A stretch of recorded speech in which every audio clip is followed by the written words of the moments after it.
आइए कि श्रीमद् देवी भागवत का पारायण किस मास में करना चाहिए, किस तिथि में करना चाहिए, किस दिन से शुरू करना चाहिए। श्रीमद् देवी भागवत किस मास में किस तिथि में करना चाहिए। सूत जी ने कहा है, सौनक जी सुनो, माशानाम नियमो नात्र, कह दिया मास का कोई नियम नहीं है, जिस मास में चाहो उसी मास में कथा आरंभ करो। सौनक जी ने कहा तिथि तो बताइए, एकादशी से शुरू करें, द्वादशी से शुरू करें, प्रतिपदा से शुरू करें कि द्वितीया से शुरू करें या तृतीया से शुरू करें, किस तिथि से। तो सूत जी ने कहा दीनानाम नियपो नियमो पिना माशानाम नियमो नात्र दीनानाम तिथि नियमो पिना। लोगों के मन में बड़ा भ्रम होता है, अमावस्या कथा नहीं करनी चाहिए। क्यों भैया? अमावस तिथि बड़ी अशुभ तिथि है, अमावस तिथि बड़ा अमंगल तिथि है। पर ये मत भूलो, अमावस तिथि में ही तुम लक्ष्मी जी का पूजन करते हो। जब दिवाली आती है तो दिवाली कौन सी तिथि में आती है? घर घर में जय लक्ष्मी मैया, जय लक्ष्मी मैया। कोई तिथि अशुभ नहीं है, कोई तिथि अमंगलकारी नहीं होती है। अरे जिस तिथि से, जिस दिन से भगवान की कथा आरंभ हो जाए वो तिथि पवित्र हो जाती है। धन्य घड़ी सोई। गोस्वामी तुलसीदास जी से पूछा गया, महाराज राम कथा सुनने के लिए कौन सी घड़ी चाहिए, कौन सा समय, कौन सी तिथि? गोस्वामी जी ने कहा कोई तिथि नहीं। यहाँ श्रीमद् देवी भागवत में भी स्पष्ट वेद व्यास जी ने कहा माशा नाम नियमो नात्र दिनानाम तिथि नियमो पिना। तिथि का कोई नियम नहीं, मास का कोई नियम नहीं। जिस तिथि से सदासेव्यम सदासेव्यम देवी भागवतम नरई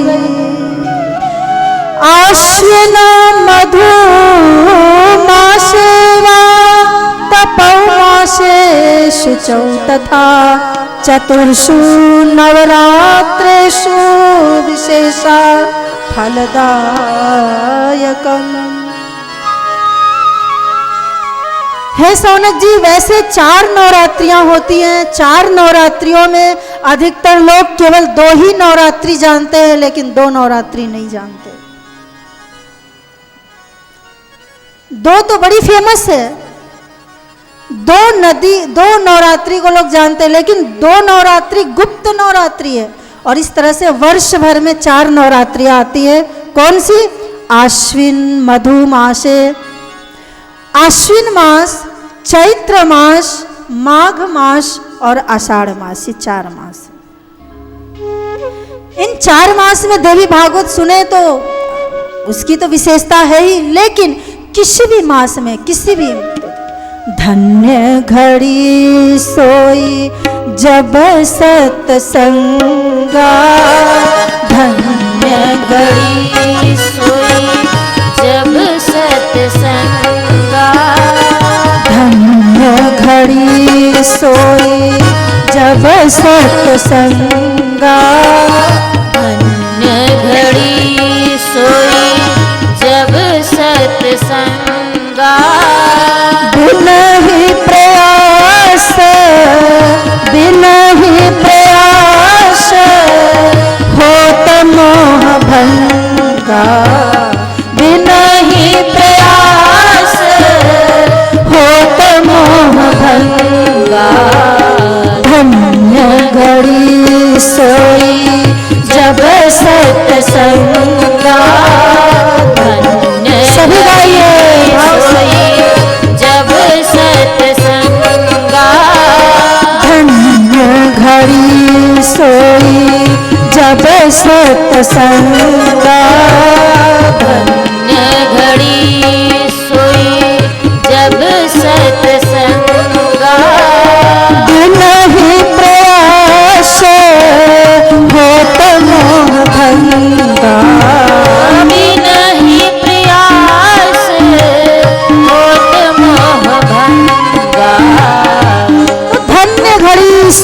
जब सत्संगा, वो घड़ी धन्य है, वो दिन धन्य है, वो पल धन्य है जिस समय भगवान की कथा आरंभ हो जाए, जिस समय भगवत कथा शुरू हो जाए, जिस समय सत्संग हो।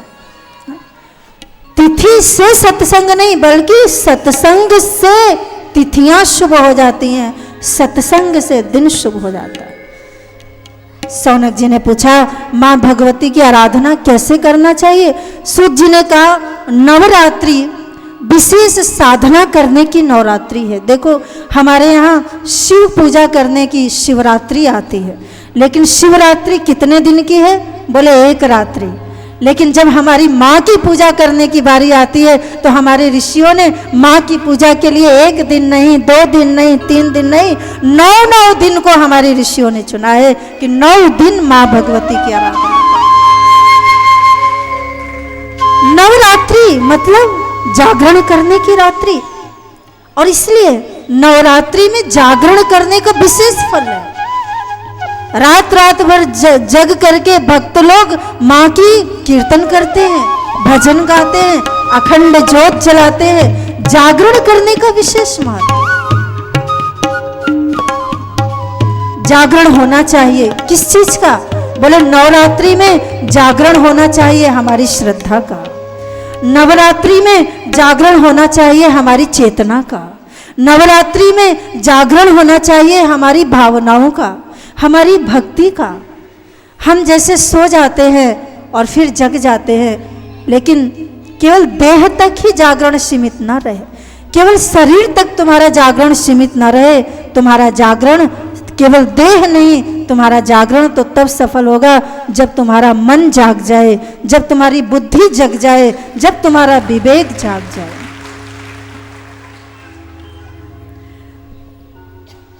क्या चढ़ाना चाहिए माँ को? एक एक चीज बताई है। सूत जी कहते, सौनक जी, श्रीमद् देवी भागवत में आयोजन ऐसे करना चाहिए जैसे कोई पिता अपनी बेटी के विवाह की तैयारी करता है। कैसे? बोले जैसे महीनों से तैयारियां शुरू हो जाती है। बेटी, तुम्हारे घर में बेटी का विवाह हो तो 6 महीने से तैयारी होती है कि नहीं? ये करना है, ये सजाना है, वो सजाना है, ये सामान खरीदना, मेहमानों के लिए ये करना, वो करना। बोले जिस उत्साह से बेटी की तैयारी, ठीक उसी उत्साह से माँ भगवती जगदम्बा का करना चाहिए। लेकिन जिसके पास सामर्थ्य ना हो तो वेद व्यास जी कहते हैं, कोई श्रद्धा से, कोई भाव से माँ भगवती जगदम्बा की चरणों में अगर कोई एक तुलसी पत्र भी समर्पित करता है तो माँ के लिए वो 56 भोग होता है। तुम माँ को क्या चढ़ाओगे? जो है वो माँ का ही तो दिया हुआ है। कौन सी भेंट तुम को चढ़ाऊं मैं माँ, कौन सी भेंट तुम को चढ़ाऊं मैं माँ, कौन सी भेंट तुम को चढ़ाऊं मैं माँ, कौन सी भेंट तुमको चढ़ाऊं मैं माँ, कौन सी भेंट तुमको चढ़ाऊं मैं माँ, कौन सी भेंट तुमको चढ़ाऊं मैं माँ। है यहाँ जो भी कुछ वो तुम्हारा है माँ, है यहाँ जो भी कुछ सब तुम्हारा है माँ, है यहाँ जो भी कुछ वो तुम्हारा है माँ, है यहाँ जो भी कुछ वो तुम्हारा है माँ। ये जमीन आसमां और सारा जहां, ये जमीन आसमां और सारा जहां, ये जमीन आसमां और सारा जहां, ये जमीन आसमां, ये जमीन आसमां सारा जहां,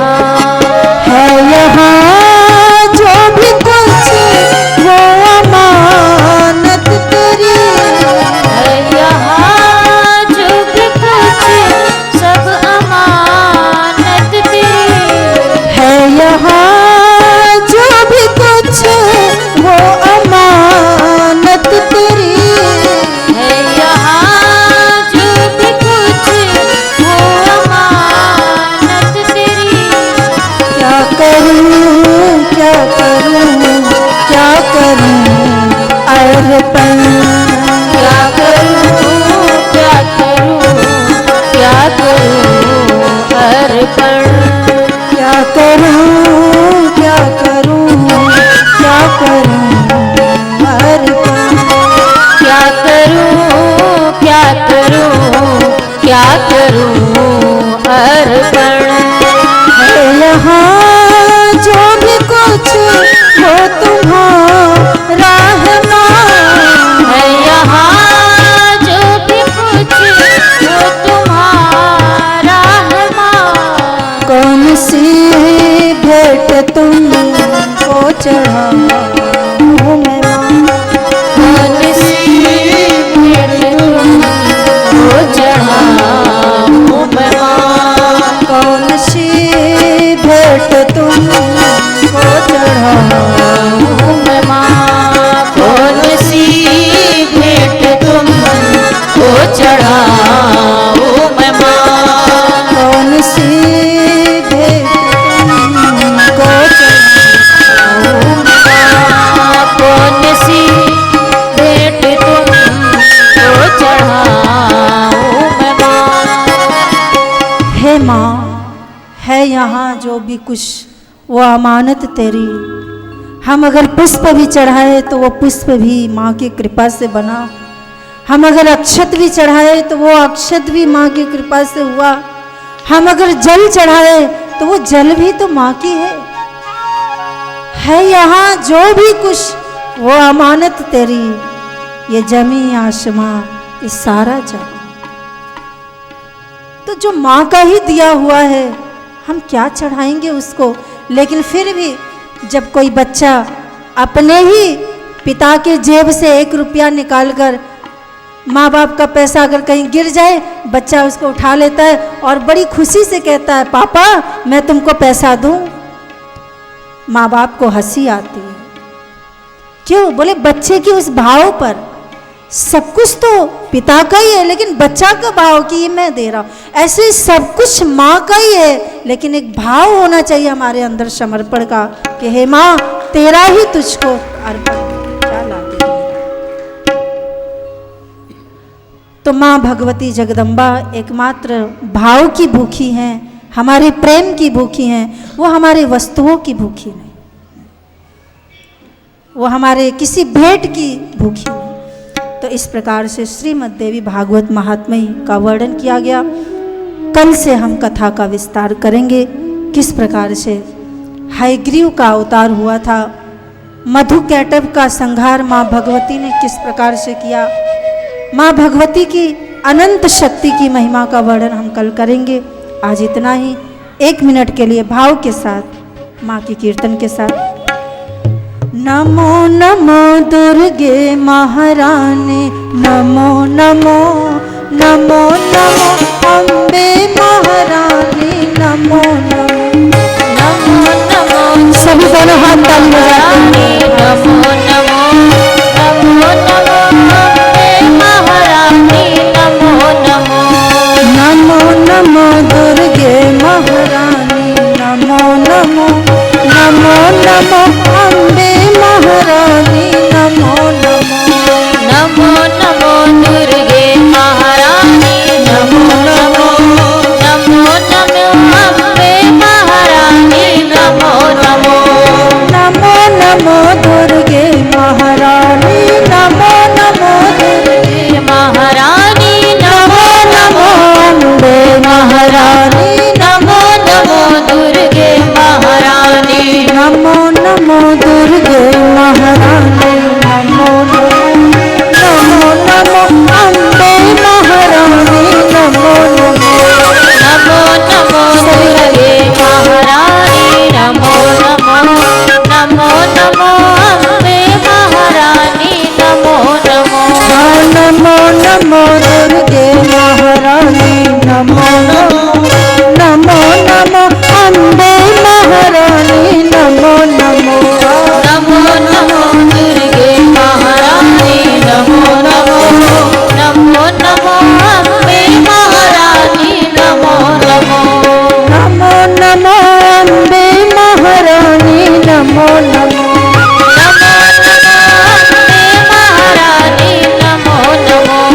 नमो नमो दुर्गे महारानी, नमो नमो नमो महारानी, नमो नमो नमो नमो दुर्गे महारानी, नमो नमो नमो नमो दुर्गे